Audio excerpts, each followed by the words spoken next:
ver o próximo. A Isabela, papai Reginaldo e a mamãe Diana. Ah, sim, está ali. A Isabela, bem-vindo a Isabela. Então, esse aqui, deixa ali com a Thelminha. Papai Luciano e a mamãe Gileide, é isso? A criança Serena. Veio? Serenou muito lá para o lado deles também. Não deu para vir. Ai, paz, querida. Ei, Isabela, linda. Bem, papai. A Serena não veio. Tem mais um, né? Ieda e Fábio, a criança Hugo. Pronto, esses venceram o frio. Vamos lá. Então, só duas. E os papais da Yasmin, a gente ficou de entregar o certificado, se estiverem aqui hoje. Depois também nos procure, por favor. Então, nós temos a Isabela e o Hugo, é isso? Ai, que bom. Bem-vinda, querida. Oi, papai. Bem-vindo. Oi, Hugo. Ei, risonho. Ah, então, tá bom. A pastora Thelma vai apresentar a Isabela e o Fábio apresenta o Hugo, né? Vamos, tradicionalmente, trazê-los aqui à frente, um a um. Vem cá. Thelminha, apresenta. Normalmente, a gente apresenta segurando ela. Não vai dar para segurar. Ah, pronto, trocou. Vem para cá, Fábio, que você é mais forte. Já trocamos. Mas o Hugo não quer ir. Vem junto com o papai, então. Papai, levanta ele para a igreja ver. Olha, o Hugo tá com vergonhinha.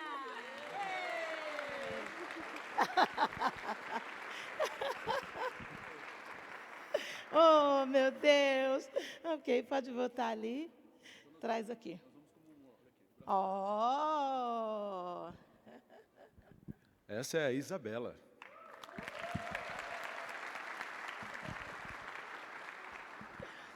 Amém. Vocês trouxeram padrinhos, família, a madrinha? Então, por favor, os padrinhos, madrinhas ou algum parente também que esteja presente, quiser fazer parte da foto, também pode subir.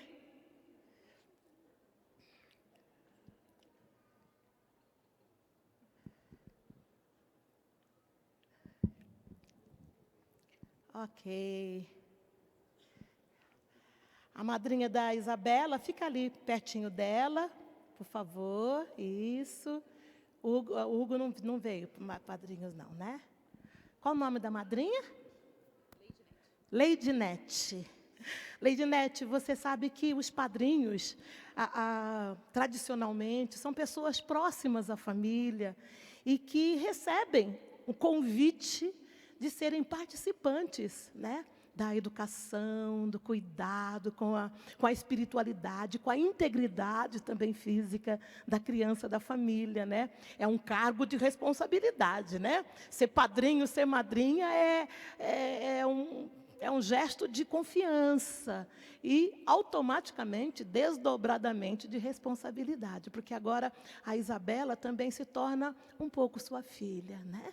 Seu cuidado, seu carinho será voltado para ela. E a mesma coisa nós fazemos na comunidade. Nós envolvemos a responsabilidade dos padrinhos e também dos participantes da nossa comunidade, porque essas pessoas verão a Isabela andar por aqui, participar, e cada um de nós tem a responsabilidade de cuidar, quando perceber que está em situação de risco, que está correndo algum perigo, ou se tem algo que você precisa orientar no caminho do Senhor, é nosso papel fazê-lo, com todas as crianças da nossa comunidade. Então, nós fazemos isso, apresentamos ao Senhor, porque não batizamos bebezinhos. O batismo de bebês, a gente não entende como algo interessante, porque o batismo significa arrependimento, né? E o que um bebezinho tem para dizer que quer mudar de vida, quer mudar de rumo?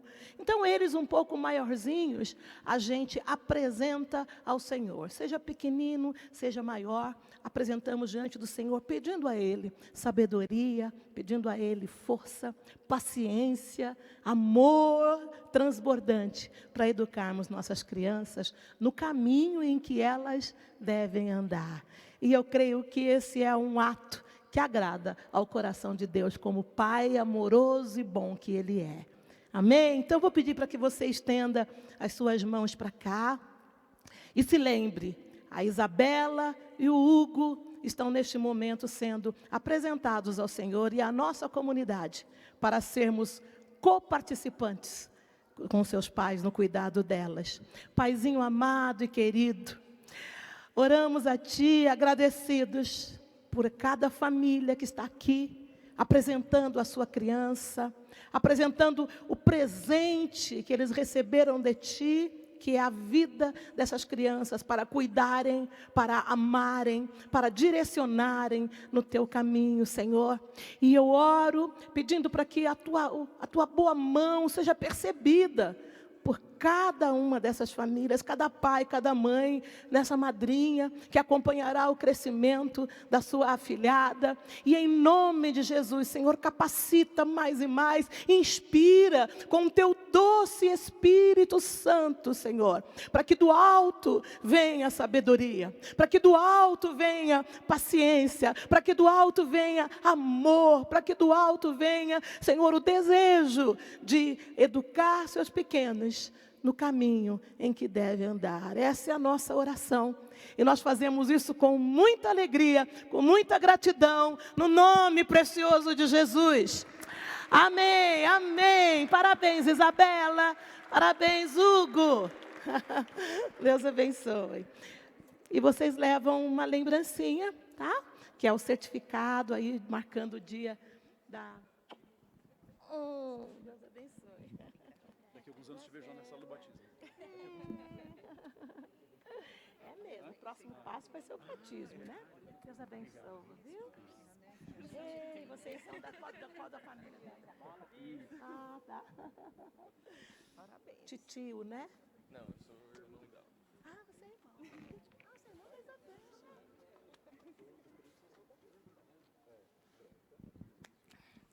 Pronto. E as demais crianças podem ficar de pé também, aí ao lado do papai, da mamãe, do responsável ou do vizinho com quem você veio aqui hoje. E vocês irão agora para as suas salas, ouvirem falar do amor redentor de Cristo Jesus, mas numa linguagem ao alcance do seu entendimento. Pai querido, também quero orar, te agradecendo por esse ministério tão bonito, tão precioso na nossa igreja. E por cada professor, Senhor, cada voluntário que tem se dedicado com tanto carinho a esse ministério, Senhor. Capacita mais e mais, inspira mais e mais, Senhor. É o que nós te pedimos, é o que eu te peço, no nome precioso de Jesus, para que a gente consiga levar a bom termo a missão que aceitamos, de ensinar nossos pequenos o caminho em que eles devem andar. E temos certeza de que quando crescerem, não se esquecerão dos conteúdos guardados em seus corações e em suas mentes, no nome precioso de Jesus. Amém. Podem ir, pequenos e pequenas. E os adolescentes também, né? Os adolescentes também podem ir para as suas salas, para a sua sala, em nome de Jesus. Amém. Vamos então, pastora Silvia Jerusa ministrará a palavra aos nossos corações, que seja mais um momento de grande inspiração, em nome de Jesus. Você vai lá, já está o seu nick lá. A paz do Senhor, queridos e queridas. Os pastores estão fazendo um complô e uma pressão em mim de falar sem usar o púlpito. Acontece, gente, que se eu ficar, que nem o Walter e o Fábio Estrela, só com a Bíblia na mão, andando para lá e para cá, e não tiver um esqueminha, vocês não saem daqui hoje, porque eu tenho um leve transtorno cerebral chamado déficit de atenção e hiperatividade. Então, mais déficit... Não, acho que é igual. Aí eu começo a falar uma coisa e vem uma palavra, a minha mente vai para todos os desdobramentos daquela palavra. Eu começo a falar outra coisa e, às vezes, eu paro e digo assim, eu não sei se vocês já... Ah, não, vocês são novos, não notaram, mas quando eu não fazia esse esqueminha, eu dizia assim, o que é mesmo que eu estava falando? Aí a congregação é que me dizia o que é que eu estava falando. Eu posso pedir a vocês para virem, os do lado virem para assim, para poder eu ficar olhando mais para cá do que para lá? Posso? Vocês virem para cá assim? Please, obrigada. Eu queria dar a notícia do Ricardo, do pastor Ricardo, Ele veio domingo passado mancando, né, para a igreja, estava com muita dor, mas a dor ficou insuportável, a pressão dele aumenta muito quando ele fica com dor. Então, segunda-feira, a gente levou ele para o hospital, para a emergência, e segunda-feira, atrasada. Porque esse domingo foi o pastor Walter. Segunda-feira, atrasada, eu levei ele para o hospital, e de lá ele já ficou. Essa quarta agora, ele foi operado de novo, pela 6ª vez, colocou um neuromodulador com um eletrodo aqui no gangue, bem aqui assim, ficou até interessante. Quando ele andar, vocês vão ver, ele vai estar mais arrebitadinho. E o médico começou a desmamar os remédios, que ele está com uma infusão, com um catéter aqui atrás e com outro aqui, sei lá. Enfim, cheio de fio. E aí, quando o médico foi desmamar os remédios para poder ele ir para casa, ele começou a sentir a dor tudo de novo. E em mim e nele deu um desespero, porque ele está com um caso, segundo o médico, único e muito grave, porque lesionou a raiz nervosa. Eu não sei se é o gânglio da raiz nervosa ou a raiz nervosa do gânglio. Então, o sistema dele tem que se adaptar a esse novo eletrodo. Ele está com 3 eletrodos para que a mensagem da dor não passe para o cérebro.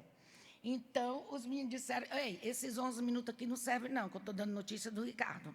Pode zerar. Eles disseram, nós vamos te apertar para você falar X minutos. Eu digo, eu nem vou olhar, oba, o púlpito não deixa eu olhar para cá, não deixa eu ver.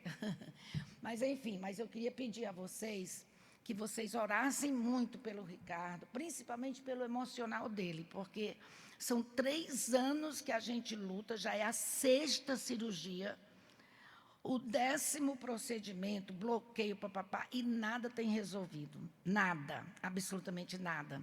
Remédios fortíssimos e ele está com muito medo. Eu estou particularmente com medo de que essa dor enlouqueça ele, porque é enlouquecedor, é uma dor como se fosse dor de canal, 3 anos de manhã, de tarde e de noite. Então, está bem difícil e eu creio que as nossas orações podem muito na sua eficácia. Tenho orado constantemente, dirigindo, tomando banho. Toda vez que a gente se deita, eu coloco minha mão lá na raiz do nervo e digo, Senhor, em nome de Jesus, teu servo não merece. Eu vou até falar um pouco sobre isso, sobre teu servo não merece, porque a minha mensagem de hoje vai ser, e agora sim, vocês podem zerar aí, que eu vou falar sobre esse Deus que dizem amar o sofrimento. Porque por muitos séculos o cristianismo tem uma narrativa dominante sobre a imagem de Deus, o conceito de Deus, como sendo um ser divino superior, sentado num trono, controlando a terra, controlando os seres humanos, com uma rigidez, com uma régua, que passou uma linha do pode e do que não pode. Se você atravessar a linha do não pode, você vai ser castigado, Deus vai enviar maldição, Deus vai castigar você, se você não fizer exatamente aquilo que Ele mandar.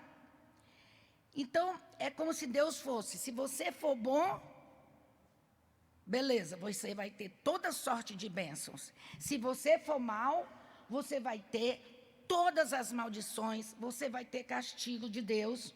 E aí o livre-arbítrio que a gente prega tanto, essa liberdade que a igreja prega, na verdade não existiria. Ué, se eu só tenho uma opção, ou obedecer a Deus, ou ir para o inferno, ou obedecer a Deus, crer em Deus, ou eu receber toda sorte de doenças e de maldições, que livre-arbítrio é esse? Que liberdade é essa que eu tenho?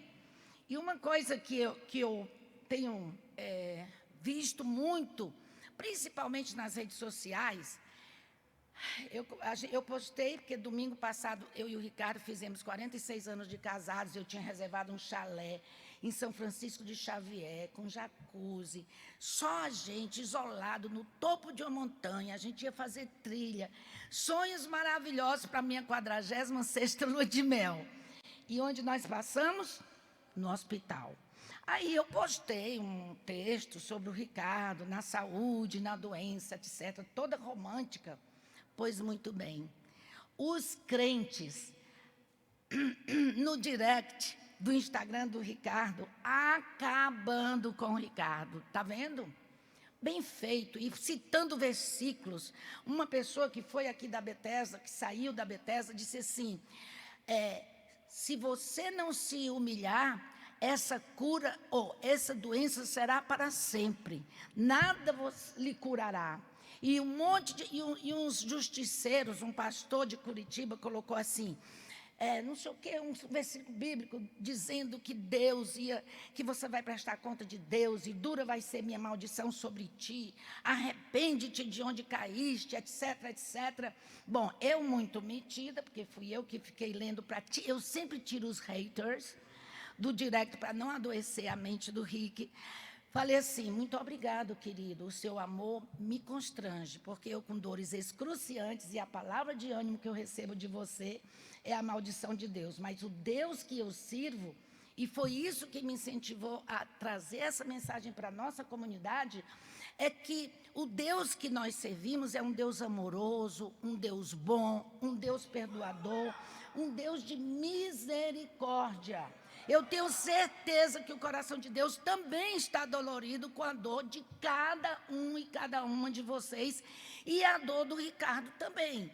Então, nunca pense, e eu já preguei aqui sobre a imagem de Deus, que Deus é esse Deus que é a narrativa dominante dentro do cristianismo, não só das igrejas evangélicas, do cristianismo, não é o caráter de Deus.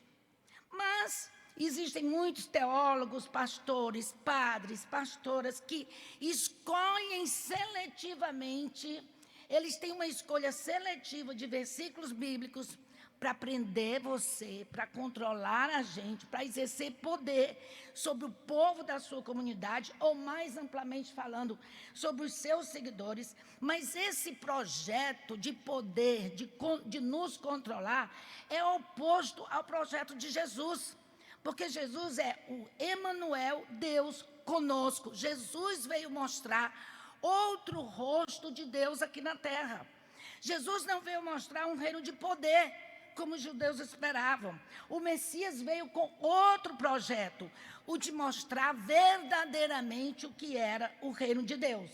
Mas se formou um conceito de poder em muitas religiões, principalmente as religiões que acreditam e pregam Deus.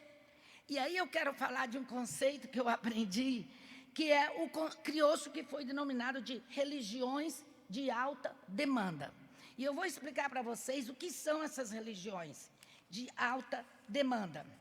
As religiões de alta demanda são aquelas que criam regras de alta demanda, isto é, a prática de cobrar das pessoas uma submissão completa em várias áreas do ser humano. Por exemplo, o que você deve comer, o que você deve vestir e, principalmente, como você deve exercer a sua sexualidade. Já dizia o filósofo Michel Foucault que se o governo ou qualquer instituição conseguir dominar, controlar a sexualidade de um povo, você consegue controlar toda a população. Porque a nossa sexualidade faz parte da nossa vida, é a nossa essência, a gente nasce com ela. A gente nasce com a nossa sexualidade. Ela atua em todas as áreas da nossa vida. Então, é a pulsão mais forte do ser humano. Essas religiões de alta demanda exercem o poder, querem exercer o poder, não em benefício de vocês, de nós, mas em benefício próprio, porque eles querem nos controlar. E foi exatamente essa alta demanda que Jesus veio para desfazer dos fariseus e dos religiosos da sua época.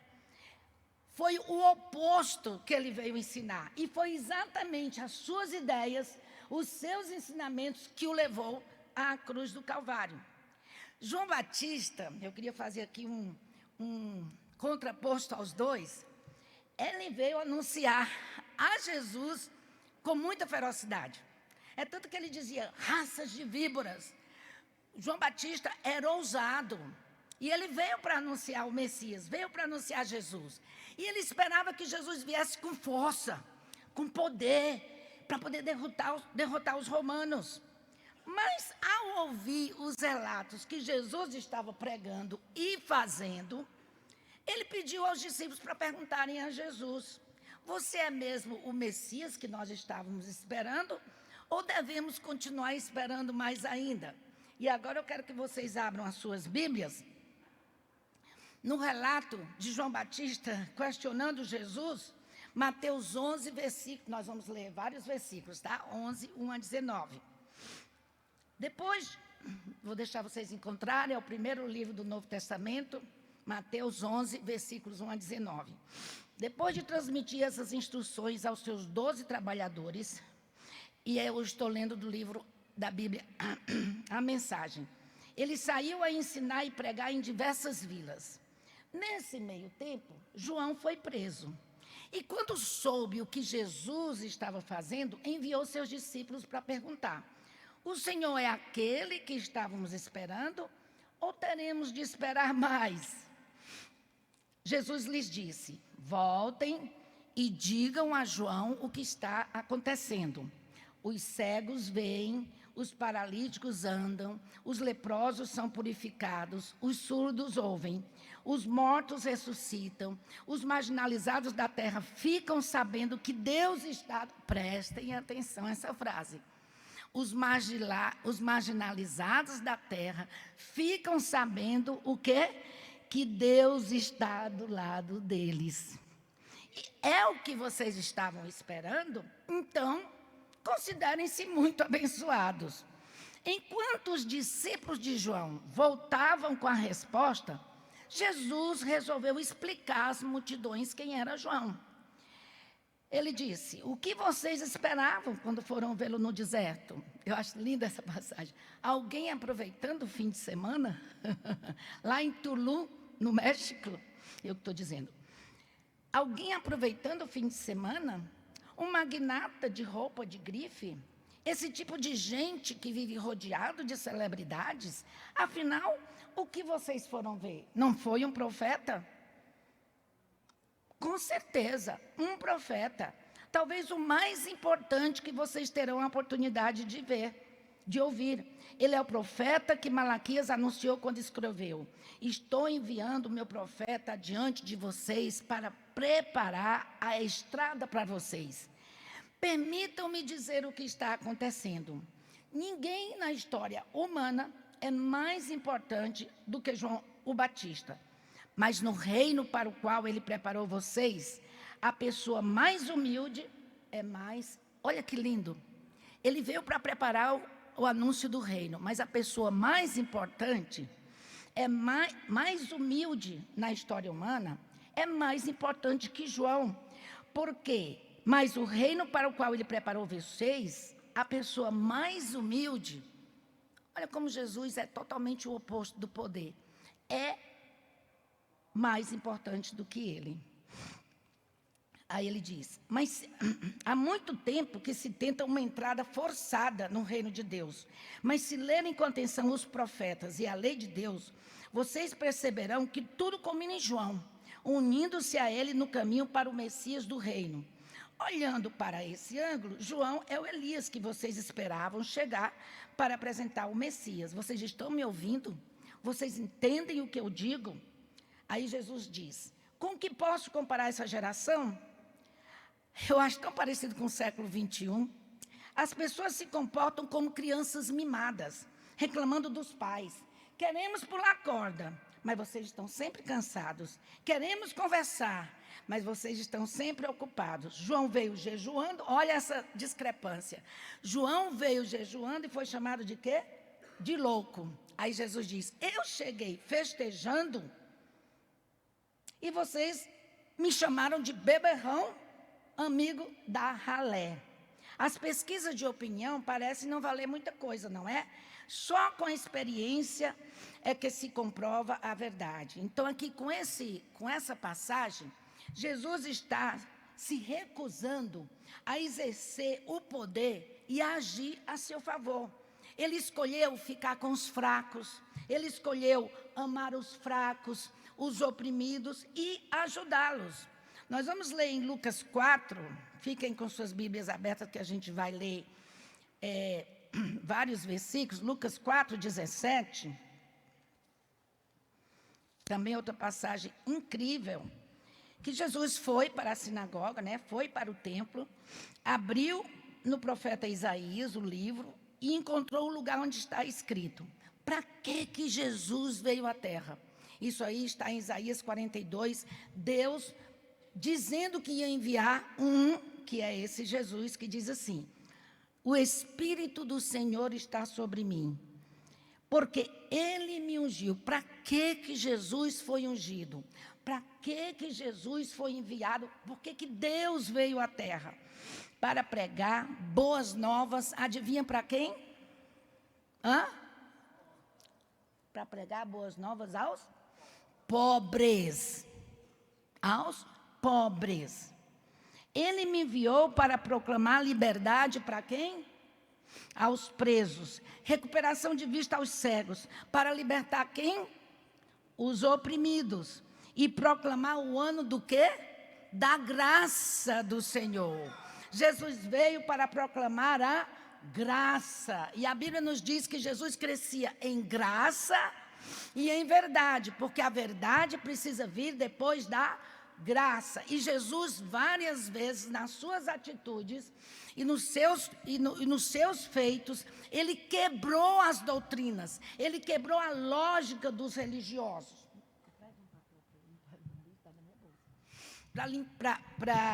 Ele veio para quebrar as doutrinas dos fariseus, dos religiosos, e Jesus não foi crucificado pelo povo. Jesus foi crucificado pelos religiosos. São aqueles mesmos que querem crucificar as pessoas, que pensam, que falam e que agem diferente deles. Com aquela régua rígida, que não existe amor. Eu já pensei o seguinte, não adianta mais a gente ficar o tempo todo pregando, Deus é amor. Ninguém age. Se existe o versículo menor da Bíblia, que é Jesus chorou, e o versículo que descreve Deus, quem é Deus para você? Diga só isso, Deus é amor. Mas não é isso que nós vemos as religiões de alta demanda pregando. Porque as pessoas dizem assim, Deus é amor, vírgula, mas também é justiça. Sim, mas a justiça que Jesus veio trazer é a justiça para os pobres, para os oprimidos, para os necessitados. Ele veio quebrar os agrilhões, dar vista aos cegos, cura, sim, mas dar vista às pessoas, tirar as escamas espirituais dos olhos dos religiosos, que nos maltratam, que nos repelem. Amém, aleluia. Estou querendo gripar. Aos religiosos que querem, essas religiões de alta demanda, que querem exigir da comunidade, que querem exigir dos cristãos. Olha o que é que Jesus diz. Vinde a mim, todos vocês, todos vocês que estão o quê? Cansados e oprimidos, e eu vou lhes trazer descanso. O meu jugo é leve, O meu fardo é suave. Mas sabe o que é que acontece? Quando as pessoas vão para a igreja, a gente coloca jugo pesado. A gente coloca fardo pesado. É pesado demais. Pode isso, não pode. Conta uma piada. Entre o meio pentecostal, que eu sou da Assembleia de Deus, fui da Assembleia de Deus, que é assim, quando a menina foi se batizar, e é isso mesmo. Eu experimentei isso. Olha, querida, agora você não pode mais usar calça comprida, você não pode ir ao cinema, você não pode se divertir, você não pode jogar futebol, você não pode jogar vôlei, você não pode raspar as pernas, não pode raspar as axilas, não, Deus o livre e guarde, não pode tirar as sobrancelhas. Eu morava em Fortaleza, a cidade do sol, a princesa do sol, não podia ir para a praia. E tinha um irmão, um pastor, eu vou continuar a piada, mas essa eu preciso contar. Ele ia de guarda-chuva na beira da praia, olhando os crentes que estavam ou não na beira da praia, que estavam na praia. Aí nós escolhemos uma praia bem longe, que se chamava Praia dos Crentes. Por quê? Quando a gente chegava na praia, estavam os crentes tudo lá. Aí eu disse, Rick, vamos cair fora, porque ele disse, pastor, e a predestinação? E o livre-arbítrio? Eu digo, eu não quero falar de doutrina, eu quero curtir o mar. Aí a gente escolheu outra praia mais longe. Vocês acreditam que tinha gente também nessa praia mais longe? Os crentes todos se escondendo dos pastores. Então, que jugo é esse leve? E não podia, para ir para o cinema. Então, aí a menina começou a ser questionada. Pode isso, pode aquilo. Aí a menina fez assim. Pastor, com licença, ele, diga, minha irmã, pode comer jabuticaba? Não, porque não podia nada. Não podia. E aí eu não sei como é que está agora, mas não podia. Isso aí eu estou falando de coisas simples, né? Fora, quando eu casei, bem novinha, eu e o Rick, óbvio, tiramos 3 diazinhos só, porque naquela época as empresas davam só 3 dias de lua de mel. E na sexta-feira o pastor pregou contra a lua de mel. Esses jovens que se afastam do povo para fazer obras da carne. A gente não pode fazer obra da carne antes de casar. E quando casa, a gente também não pode fazer as obras da carne. Aí eu tenho um livro, né, que está fora do ar, que eu vou até, que diz Sexo entre a culpa e o prazer. A gente passa esse tempo todo doido para casar, para poder aproveitar a vida. Aí vem um pastor e me escreve um livro. Limites no prazer. Oi? Então, não pode nada, minha gente. O que a gente pode, pastor? Só dar o dízimo, vir para a igreja, ir para o trabalho, fecha os olhos, volta. É uma prisão, é uma demanda que a gente não consegue cumprir, porque nós somos imperfeitos. Nós somos seres humanos cheios de sombras e luzes. Nós não temos só... E aí, aquele versículo, sede santo, porque eu sou santo. Aí a gente, meu Deus, Deus é santo porque, gente, Ele é Deus. Mas quando Jesus veio à Terra, quando Deus veio à Terra, o Verbo se fez carne e habitou entre nós, Ele queria representar a concretude de Deus na Terra e Ele queria nos tornar humanos de verdade. Não com aqueles rituais, por exemplo. Isso é uma coisa interessante que a gente... Não sei se vocês já tinham pensado nisso, mas eu li num livro de um teólogo que eu fiquei impressionada, que eu não sabia. Vocês sabem quem eram as pessoas com quem Jesus escolheu andar? Era ralé mesmo. Porque os pobres naquela época, eles não conseguiam cumprir os rituais da pureza que os judeus exigiam. Que você tinha que lavar as mãos, tinha que lavar os pés, tinha que não sei o quê, tinha que oferecer um cordeiro. Quem é que tinha dinheiro para matar um cordeiro novinho, inocente, imolado? Às vezes a pessoa só tinha um cordeiro para comer. Então, os rituais não dava para os pobres cumprirem. Por isso que dizia, ele está comendo com beberrões. Os pecadores, entre aspas, que os fariseus diziam com quem Jesus estava se acompanhando, eram os pobres. Mas ele veio para isso. Eu vim para libertar os pobres. E Jesus escolheu não a elite. Jesus escolheu andar com os com a ralé mesmo, com as pessoas que estavam desprezadas, que eram repelidas, que não tinham condições de entrar nas sinagogas, porque era muito ritual que eles nem tinham dinheiro para cumprir, que foi igual a gente aqui na pandemia, que a gente ficava, lava as mãos, lave não sei, cantando feliz aniversário. Vocês viram esse vídeo? Aí eu tentei, né, gente? Mas você cantar feliz aniversário estragava a água toda. Aí você cantava, parabéns para você. Agora me diga, dentro das comunidades que não tem nem água para beber, como é que eles iam lavar as mãos para se livrar das sujeiras e da bactéria e do vírus? Por isso que morreu tanta gente nas comunidades, porque não tinham. E do mesmo jeito era na época de Jesus. Os pobres não tinham como viver os rituais da pureza estabelecida pelos sacerdotes. E os sacerdotes rejeitavam essas pessoas. Foi o que Jesus fez, sentava, olha só, para comer com eles. E isso era uma afronta para os religiosos. Como assim? Que ele está sentando com a ralé? Que ele está sentando, ele foi lá para os montes, aí dividiu comida para 5.000 pessoas, mais de 5.000, porque não contaram nem as mulheres, nem as crianças. E quanto mais baixa a escala social, mais difícil cumprir com as regras. Por exemplo, pastores nômades, vivendo com seus animais, condenados à impureza. E é a eles que Lucas 2, capítulo 8, versículo 11, diz que foi em primeiro lugar. Adivinha onde foi que chegou a notícia da salvação? Aos camponeses, aos pastores de ovelhas. Lucas 2, 8 a 11 diz assim: havia pastores nos campos próximos e durante a noite tomavam a conta dos seus rebanhos. E aconteceu que um anjo do Senhor lhes apareceu e a glória do Senhor resplandeceu ao redor deles e ficaram aterrorizados. Mas o anjo lhes disse: não tenham medo. Estou lhes trazendo boas novas de grande alegria, que são para todo o povo. Hoje, na cidade de Davi, lhes nasceu o Salvador, que é Cristo, o Senhor. Então, para que serve a autoridade espiritual?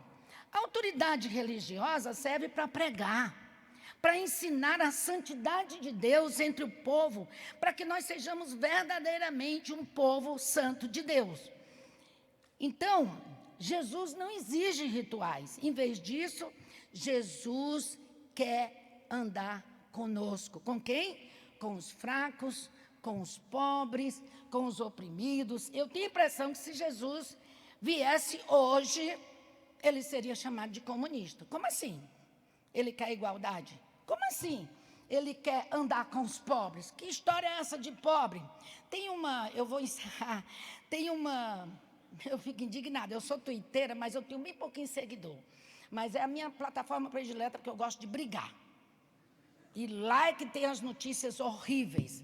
Tem uma tal de Antônia Fontinelli, que eu nunca tinha ouvido falar na minha vida, mas que ela viralizou, o vídeo dela viralizou no Twitter, dizendo assim: que história é essa de carro popular? O pobre não tem nem dinheiro para pagar gasolina, não tem nem dinheiro para pagar. Vai encher a cidade de carro, vai encher a cidade de trânsito. Pelo amor de Deus, carro popular, coisíssima nenhuma, eles não têm direito a isso não. Usa transporte público, porque não tem dinheiro nem para pagar o sustento do carro. Gente, eu ouvi esse negócio, eu fiquei horrorizada. Falei, como assim? Aí eu coloquei no Twitter, indigna. Aí, vou esperar os processos, né? Que eu não sou ninguém, então ela nem vai saber que eu disse isso dela. Só se estão gravando e... Indigna! Uma pessoa que despreza os pobres é indigna. Como assim? Então, minha filha, pegue o seu carro e vá pegar. Deixa lá E a mulher ganha milhões e milhões porque é uma influencer. É uma influenciadora digital. Aí eu coloquei influenciadora de quê? Do mal, o oposto de Jesus. A nossa vontade é que as pessoas pobres parem de beber água do esgoto, que as pessoas tenham sim carro popular, carro isso, carro aquilo. Quem sou eu para querer mandar no carro que as pessoas devem ou não ter? Pois pegue você o transporte público, deixe o seu carro na garagem, deixe as suas roupas de grife, enfim. Jesus se insubordinou a essas regras. Quando ele cura um paralítico no sábado, e eles ficam, como assim? Curou no sábado, Jesus disse, o sábado é para o homem, não é o homem para o sábado. Ele não está relativizando, mas mostrando que o homem concreto, o homem de verdade, o ser humano de verdade, não é aquele pensado pela estrutura religiosa para que o povo seja um instrumento do seu poder. Como tem políticos que eu sei que tem dinheiro para obra social, porque na época das eleições o político vai na igreja dele e diz assim, eu te dou 100 mil reais se você deixar eu subir no seu púlpito para poder... na época das eleições. Sabe por que o nosso Instituto Coexistência não tem um tostão furado? Porque a gente não deixa político ir lá na época das eleições subir no nosso púlpito. Sabe por quê? Porque a gente não tem trio elétrico na Marcha para Jesus, cobrar 900 mil, 1 milhão do político, que é isso que acontece. Não fique pensando que aqueles políticos sobem ali e recebem oração de graça, não. Eles pagam e muito caro, porque já pediram a gente, se vocês forem para a Marcha para Jesus, a gente podia sair do nosso perrengue financeiro. Basta ir para a Marcha para Jesus e deixar o político subir no nosso trem elétrico, que também é caro, tá? Para você participar dessa marcha no trem elétrico. É trem elétrico o nome, né? Aí você diz, me dê 1 milhão que você sobe no meu trem elétrico. Não. Aqui a gente vive do dízimo, da fidelidade e das ofertas da comunidade. Porque nós nunca receberemos dinheiro para fazer de vocês um curral eleitoral. Nunca. Vocês são livres. Votem em quem vocês quiserem.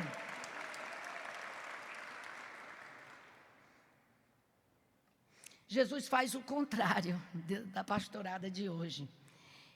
Ele mediava, ele era o mediador entre Deus e o homem concreto, porque a paixão por Deus é inseparável nele da paixão pelo ser humano, porque o ser humano também é a grande paixão de Deus. E eu quero que você saiba que você é sim a menina, o menino dos olhos de Deus. Eu quero que você acredite nisso. Com as suas impossibilidades, com as suas imperfeições, Jesus veio para revelar um Deus diferente, um Deus do qual você não precisa ter medo, e sim reverência e amor.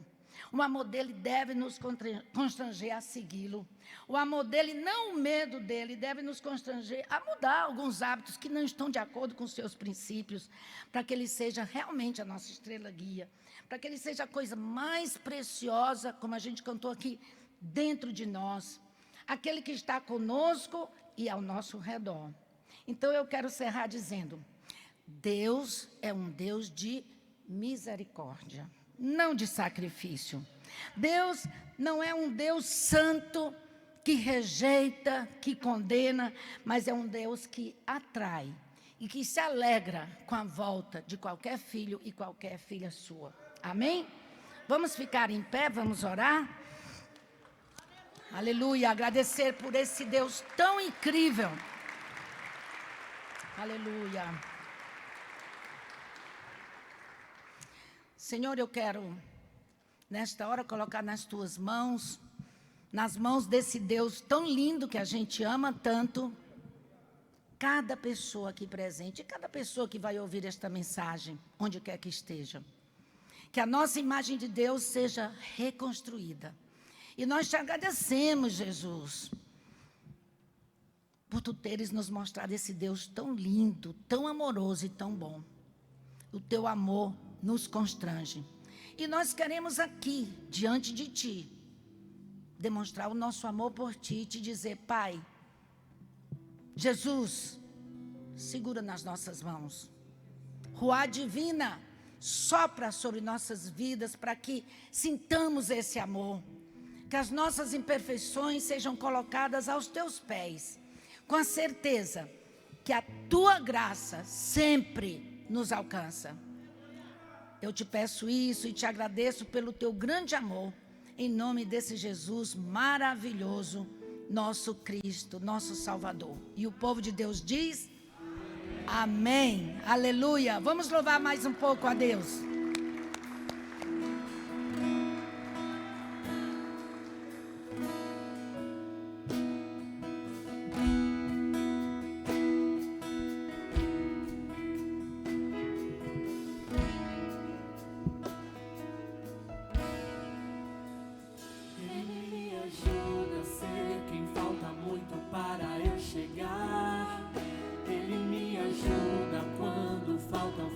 No meu caminhar, Ele não desiste, porque Ele não é homem pra mentir, e não se arrepende, pois não é filho do homem como eu.